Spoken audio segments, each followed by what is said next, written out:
Welcome into part two of social distancing with Grizzly basketball and head coach Travis DeCuire. Well over a month since the craziness happened in Boise, the season came to an abrupt halt. But now moving forward with this team now in this program that has had championship expectations, Coach DeCuire, the run that has been on the last couple of years has just been quite phenomenal, and there's so much excitement every time this team takes the floor. But before we talk about maybe the future and what the roster's starting to look like, Coach, what's your day-to-day looking like right now as far as from a work standpoint, the home life standpoint? Just kind of take us into what a typical day is for you right now. Confusing. No, I've been one to always keep a notebook and write a list of to-dos. And one would think there's a lot of free time to get through all the to-dos, but they get harder. And I think it's just because so much time is spent on the phone and less face-to-face. So a 5-minute conversation turns into 30, 40 minutes. And it's a lot different, but definitely enjoying the time with my family. Have you picked up any new hobbies? I know that you and Tamia have probably had a lot of time together. Have you picked up any new hobbies here in the last month or so, Coach? Trampoline. I'm working on my gymnastics. So you can do a front flip or a back flip now on there? Yeah, how about just a forward kick? Hey, we'll start at the basic level. That works out just fine. What's it been like from colleagues maybe around the country? Because obviously you're well connected with the coaching ranks, some NABC stuff. I'm sure that you've had Zoom calls with that too in the last month or so. So what has the reaction been, or maybe how are you guys helping each other through this just bizarre time? I think there's a lot of coaches handling it a lot of different ways. I believe there's a lot of coaches out there swinging golf clubs, fishing, hunting, things like that. For me, just continue to try to get the job done, right? And the biggest thing for us, obviously, is sustaining your roster, continuing to recruit for the future, finalizing schedules, just the normal day-to-day stuff. I just feel like a lot of it is taking longer. The biggest thing for us really is just maintaining communication with the guys that we have in our program right now. You and your staff would be certainly defined as grinders. And so how are you guys communicating, whether it be on a daily basis or just plan calls? How are you and your staff just staying in touch and trying to keep it as close to business as usual as you can? For us on a normal day, it's we see each other 9 to 6, or, I get in there a little earlier, 8 to 6, stay a little later, 8 to 7 or whatever. But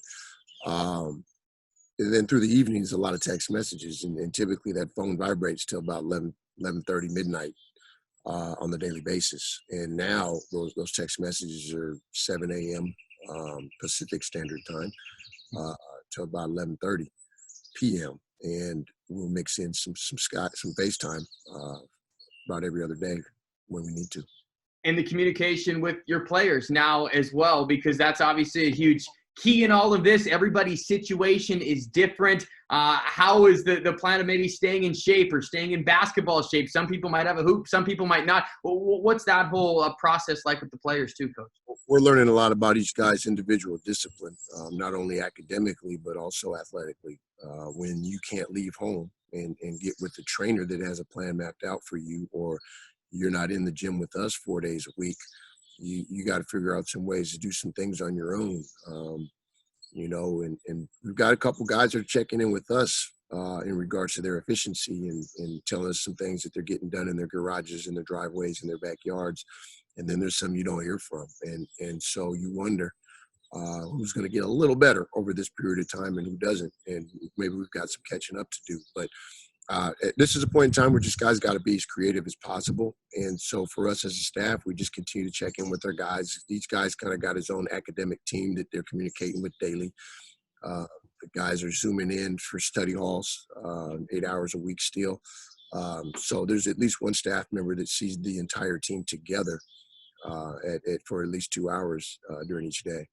As we start moving forward now to the 2020-21 season, I think everybody wants something to look forward to, myself included. I know that you're there as well with already having your mind working towards 2020-2021. And this is a little bit of a tease here. We're going to go into specifics maybe of additions to your roster at a later date here, maybe part 3 of Social Distancing with Coach DeCuire. But just in general, Coach, what do you think of how the roster movement has went on? And you mentioned it earlier in part 1, how you had some scholarships on the bench. You had a couple guys sitting out. It's going to be a different look team next year, but a lot of excitement around the group you have. Well, that was kind of the one-year sacrifice we made. And as a staff, we kind of made the statement to ourselves and behind a closed door that, this might be the 1 year where not as deep, not as big as we would like to be. We still felt like we could compete for a championship, but we knew it was going to be the 1 year where we wouldn't have as much talent on the floor as we would like, knowing that the following year we would load up.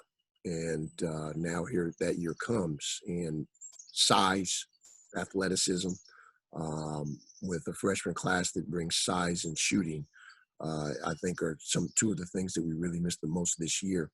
And so hopefully the sacrifice pays off. But we're definitely excited about where we're headed, and still work to do, but we're sitting in a good spot, I think. The word I love talking about with you the most maybe is expectations, because you hold yourself to a high standard. Griz Nation, as we talked about, expects a high standard as well. How much does that motivate you, especially during a time like this where you're off the court and away from it all, that just those expectations of what the potential could be? How much is that maybe a motivating factor through the grind right now? For the stars land on the moon. We want to put the toughest accomplishment in front of us, knowing that if you fall a little short of that, that goal, that dream, that you're still successful. And I think that we've been able to sustain that somewhat.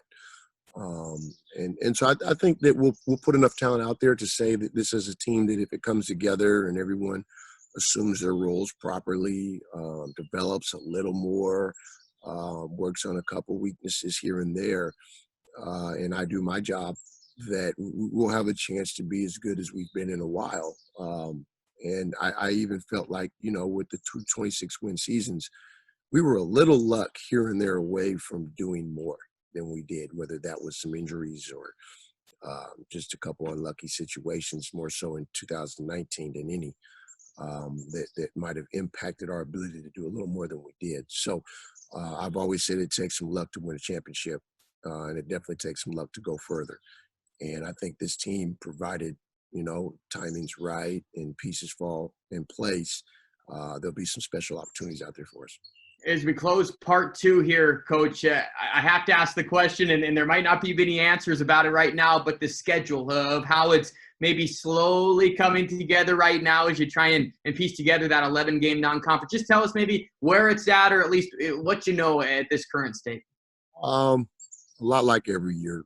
You got to kind of cipher through it a little bit and really eliminate the teams that don't want to play. Let's figure out who those teams are, get rid of them, stop communicating with them, and then figure out who might want to play, and then convince them that it's a good game for them to take. And then at the same time, we got to get what we need out of it in terms of home games and cheaper travel, traveling to locations that we recruit from, things like that are always going to be important to us. We want to take guys home. Right now, I would say we're at that phase where we're almost done eliminating the teams that don't want to play in our region, and then move forward. We're fortunate to, we've got a common Pac-12 foe that will be one competing for a championship that we'll get to go to. Nice warm weather.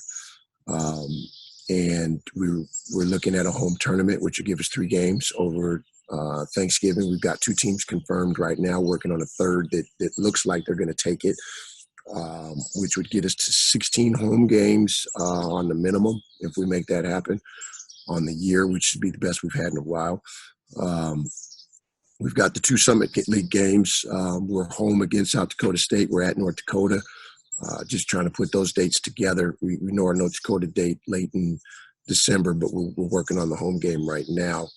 Hopefully we'd be able to open up at home the first week and have a Division I home game, a lot like our Georgia State game a 2 years ago.